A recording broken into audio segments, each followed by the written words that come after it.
किसी भी प्रश्नावली के जो एक्सरसाइज के जो लास्ट के क्वेश्चंस होते हैं बहुत ज़्यादा इंपॉर्टेंट होते हैं और एग्ज़ाम में आने की प्रोबेबिलिटी बहुत ज़्यादा होती है उनकी, खास करके कॉन्सेप्ट क्लियर करने में बहुत मदद करते हैं। तो इस प्रश्नावली एक्सरसाइज 5.3 के जो क्वेश्चन नंबर 17 है उसकी बात कर लेते हैं हम। 17वां प्रश्न आपके स्क्रीन पर है कि स्कूल के विद्यार्थियों ने वायु प्रदूषण कम करने के लिए स्कूल के अंदर और बाहर पेड़ लगाने का निर्णय सोचा। देखिए, कक्षा का प्रत्येक सेक्शन एक पेड़ लगाता है, कक्षा के हिसाब से पेड़ लगाता है। प्रत्येक कक्षा का सेक्शन उतने ही पेड़ लगाए जितनी क्लास है, और कुल मिलाकर पूरे स्कूल के अंदर कुल प्रत्येक क्लास में 3-3 सेक्शन है। तो सबसे फर्स्ट क्लास जो है उसमें जो है उस क्लास का प्रत्येक सेक्शन एक पेड़ लगाएगा और कुल 3 सेक्शन है। तो पहली कक्षा जो है वो कितने पेड़ लगाएगी जी? सबसे पहली जो कक्षा है वो 3 पेड़ लगाएगी। इसी प्रकार से सेकंड, थर्ड और फोर्थ, तो सेकंड कक्षा के 2 सेक्शन 2-2 पेड़ लगाएंगे, 3 सेक्शन 2-2 पेड़ लगाएंगे तो हो जाएंगे 6। थर्ड क्लास के जो 3 सेक्शन है वो 3-3 पेड़ लगाएंगे तो हो जाएंगे 9। इसी प्रकार से क्लास 12th के जो 3 सेक्शन है वो 12-12 पेड़ लगाएंगे तो सबसे लास्ट में आएंगे अपने पास में 36। ये समांतर श्रेणी है। अपने को बोला गया है कि इसके कुल कितने जो है पौधे स्कूल के जो है विद्यार्थी लगाएंगे। तो कुल कितने पौधे हैं, इसका मतलब यहाँ पर हमें पूछा गया है कि योगफल ज्ञात करना है। इस समांतर श्रेणी का हमें योगफल ज्ञात करना है। हमारे पास में a बराबर 3 है, हमारे पास में d बराबर आप देख सकते हैं कि 3 है, हमारे पास में यहाँ पर an भी दे रखा है 36, जो कि ज़्यादा काम नहीं आने वाला है, और n इज इक्वल टू हमारे को दे रखा है 12। 12 क्लासें हैं तो n का मान 12 होगा। हमें Sn ज्ञात करना है। तो Sn का फॉर्मूला क्या होगा जी?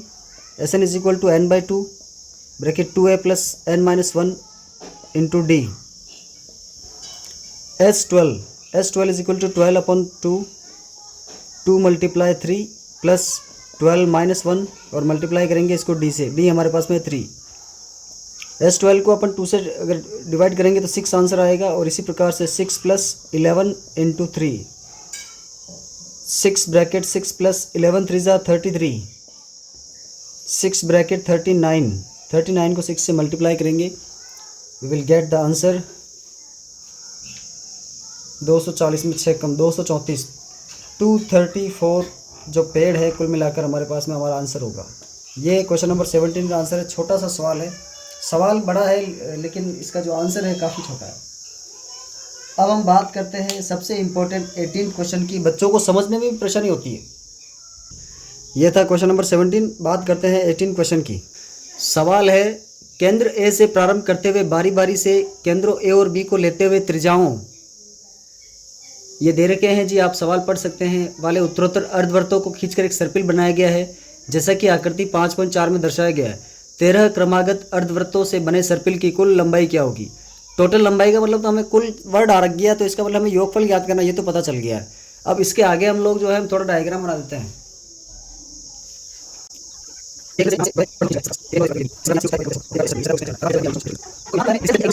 माना कि अर्धवृत्तों की त्रिज्याएं क्रमशः r1, r2, r3 dot n यहाँ पर r13 होगा, क्योंकि कुल 13 पद है हमारे पास में, 13 अर्धवृत्त दे रखे हैं। तो पहले तो हमें ये पता करना पड़ेगा कि जो L1 है ये क्या है। ये एक्चुअली ये परिधि है, केवल ये परिधि। अब अर्धवृत्त की परिधि वैसे तो होती है πr + 2r। ध्यान दें, यहाँ पर अर्धवृत्त की परिधि वैसे तो होती है πr + 2r, लेकिन हमारे लिए यहाँ पर 2r कोई वैल्यू नहीं है, क्योंकि हमें केवल सर्पिल की लंबाई पता करनी इसकी। तो ये 2πr का आधा कर देंगे तो केवल 1πr। तो अर्धवृत्त की जो हम लंबाई लेंगे L1 का मान होगा 1πr। तो यहाँ पर आप कैसे रखेंगे? यहाँ L2 बराबर हमारे पास में होगा πr2, L3 बराबर हमारे पास में होगा πr3। इसी प्रकार से L13 हमारे पास में होगा πr13। आप समझ सकते हैं कैसे हमने इस तरह। अब पाई की वैल्यू तो 22/7 लेनी है और उसके साथ में r1 r2 की वैल्यू हमें पुट करनी है। हमें क्या क्या दिया हुआ है? हमें r1 r2 की सभी की मान दे रखे हैं, त्रिज्याएं दे रखी। r1 बराबर हमें दे रखा है 0.5 सेंटीमीटर, r2 हमारे को दे रखा है 1 सेंटीमीटर, इसी प्रकार से r3 हमको दे रखा है 1.5 सेंटीमीटर। हमें r13 निकालने की कोई आवश्यकता नहीं, जरूरत ही नहीं, अंतिम पद नहीं चाहिए, हमें Sn ज्ञात करना है। तो हमारी समांतर श्रेणी क्या बनेगी? तो सबसे पहले हम L1 का मान ज्ञात कर लेते हैं। L1 इज इक्वल टू हमें πr1 यानी 22/7 इंटू 0.5।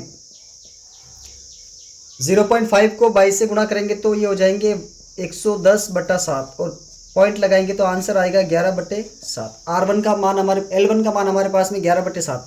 इसी प्रकार से L2 का मान फाइंड आउट करना है। πr2 22/7 मल्टीप्लाई 1, यानी इसका आंसर आएगा 22/7।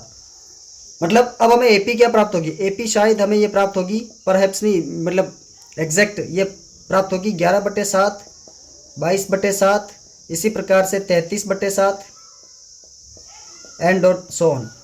अब हमारे पास में AP हमारे पास में है, प्रथम पद हम मान लेते हैं A बराबर 11/7 है।